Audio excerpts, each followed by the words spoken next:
The Art of War by Sun Tzu is a treatise on military strategy and tactics, attributed to the ancient Chinese military strategist Sun Tzu. Written over 2 millennia ago, it has become one of the most influential works on strategy, not only in the context of warfare, but also in business, leadership, and personal development. While its original focus is military, the principles it outlines are often applied to various aspects of life and decision-making. The video is divided into 13 chapters, each dealing with a different aspect of warfare, such as planning, strategy, tactics, and leadership. Sun Tzu emphasizes the importance of flexibility, adaptability, and deception, advocating for intelligence and psychological advantage over brute force. Chapter 1. Laying Plans. The first chapter of The Art of War focuses on the importance of preparation and planning. Sun Tzu stresses that the key to victory is in careful planning and understanding of both your strengths and weaknesses, as well as those of your opponent. Before engaging in any battle, you must evaluate. The moral law. This represents the harmony between the ruler and the people. It is the underlying trust that allows an army to function effectively. Heaven. This refers to the environment and climate, both of which influence the outcome of a campaign. Earth. The terrain and its features impact the movement and logistics of troops. The commander. A leader must have wisdom, sincerity, benevolence, courage, and strictness.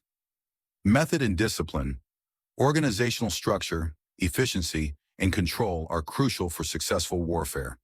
The principle is that proper planning and thorough assessment of these factors are crucial to understanding the battlefield before engaging in actual combat. Chapter 2. Waging War. In this chapter, Sun Tzu explains that war is not just about fighting battles, but involves a total commitment of resources. He underscores that one should not initiate war lightly, as it is expensive in terms of both lives and resources. War should be waged with the goal of achieving a decisive victory without prolonged conflict. He introduces the concept of speed as a central advantage in war. A swift and efficient victory leads to fewer casualties and less resource depletion, enabling the army to maintain its momentum and strike again when necessary. Chapter 3. Attack by Stratagem. Sun Tzu advocates the use of deception and misdirection to confuse and outmaneuver the enemy. He emphasizes that the best victory is one that is achieved without fighting. This is done by causing the enemy to be unsure of their own position and consequently make poor decisions. By creating confusion and manipulating perceptions, a strategist can avoid direct confrontation and still attain victory. Sun Tzu argues that surprise is the key to success, and that understanding the psychology of the enemy is often more important than physical strength. He outlines 5 ways to achieve victory. 1. Knowing when to fight and when not to fight, choosing battles wisely. 2. Knowing how to handle both superior and inferior forces, adapting tactics to the situation. 3. Having an army united in spirit, ensuring cohesion and discipline. 4. Being prepared and waiting to take the enemy unprepared, exploiting the element of surprise. 5. Having a capable commander free from interference, allowing leaders to make decisions without political meddling. Chapter 4. Tactical Dispositions. In this chapter, Sun Tzu discusses the importance of positioning and flexibility in tactics. He advises commanders to adapt their strategies according to the specific conditions of the battlefield. A great leader must know when to attack, retreat, or maneuver in response to changing circumstances. Key to this is the idea that preparedness and adaptability can turn the tide of battle. A rigid strategy, no matter how well conceived, may fail if it cannot adjust to new challenges. Thus, the ability to adapt one's tactics is a crucial skill for any military leader. Chapter 5. Energy. In this context refers to the efficient use of resources and momentum in warfare. Sun Tzu argues that it is important to marshal one's forces and act with concentrated strength when needed, rather than spreading resources too thin. By consolidating power, a leader can exert decisive force at the right time and place. He uses the metaphor of water to explain this concept. Just as water flows according to the terrain, military forces must be adaptable, flowing smoothly through opportunities as they arise. This suggests the importance of knowing when to act forcefully and when to be patient. Chapter 6. Weak Points and Strong. Sun Tzu's 6th chapter is a masterclass in understanding both your own vulnerabilities and your enemy's weaknesses. He emphasizes that in warfare, the goal is to exploit the enemy's weaknesses while protecting your own. Strength is not only about having the largest army, but about understanding where to apply pressure. He advises that you should avoid fighting the enemy head-on if they are in a position of strength. Instead, one should look for opportunities to strike at the enemy when they are unprepared or vulnerable. Chapter 7. Maneuvering. In the 7th chapter, Sun Tzu stresses the importance of maneuverability and the ability to keep the enemy uncertain. He highlights the need for quick responses to changes in the battlefield, much like a dancer adjusting to music. The ability to change direction swiftly and decisively allows a commander to control the situation rather than react to it. He advises leaders to create confusion within the enemy ranks through deceptive movements and false actions, leading them to misinterpret your plans and make mistakes. Chapter 8. Variation in tactics. This chapter emphasizes that success comes not from relying on one tactic alone, but from being unpredictable. Sun Tzu argues that if the enemy can anticipate your movements, they will counter them effectively. Thus, a good strategist must regularly change their approach to keep the opponent guessing and avoid becoming predictable. Variety is crucial because it forces the enemy to continually adapt, draining their resources and focus. Chapter 9. Employment of spies. The final chapter of The Art of War focuses on intelligence and the use of spies. Sun Tzu asserts that information is a vital element in warfare. Understanding the enemy's plans, capabilities, and weaknesses can make the difference between victory and defeat.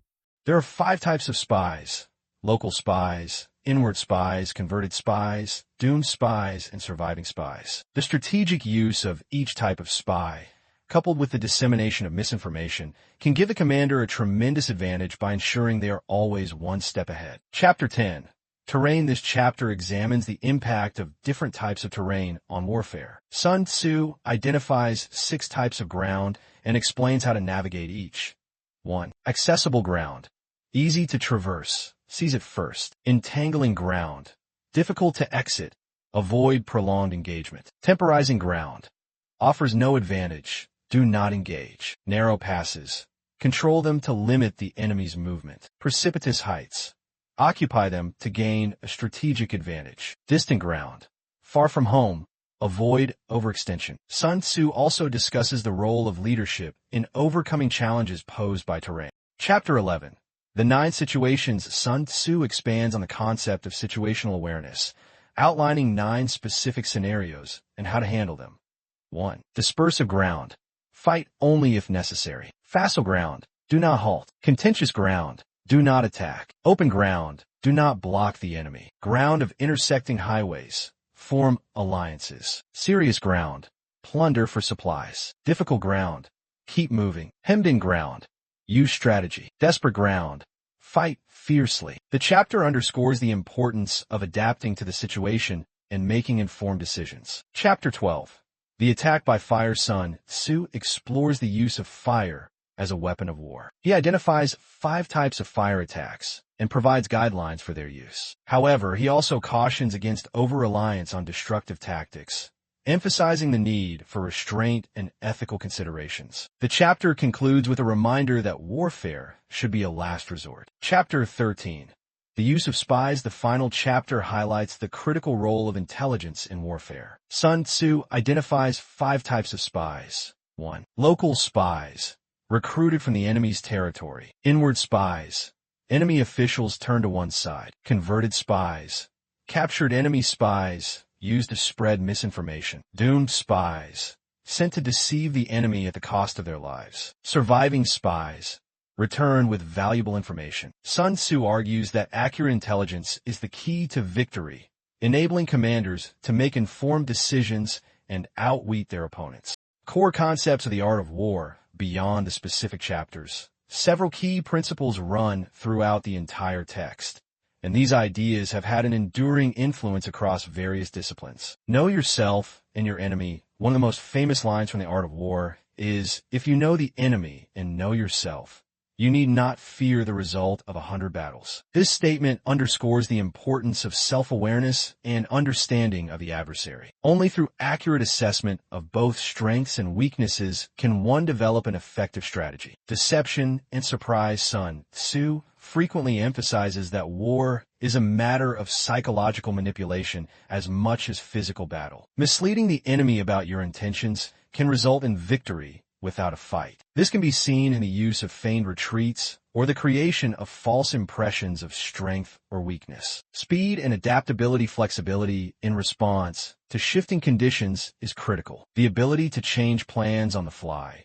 adapt to unforeseen circumstances, and maintain the initiative is essential for success. Sun Tzu compares the art of warfare to the flow of water, which adapts to the terrain it moves through. Economy of force. Sun Tzu advocates for the efficient use of resources, both human and material. Rather than engaging in prolonged conflict, the goal is to achieve decisive results quickly and efficiently. Overextending forces or resources can lead to a loss of momentum and expose weaknesses to the enemy. Winning without fighting. One of the most profound elements of the art of war is the notion that the best victory is one that does not involve fighting at all. If you can win through strategy, diplomacy, or indirect means, you save valuable resources and preserve the strength of your forces. The enduring relevance of the art of war, though originally conceived as a manual for military leaders in ancient China, the lessons of the art of war have transcended its original context. Today, business leaders, politicians, sports coaches,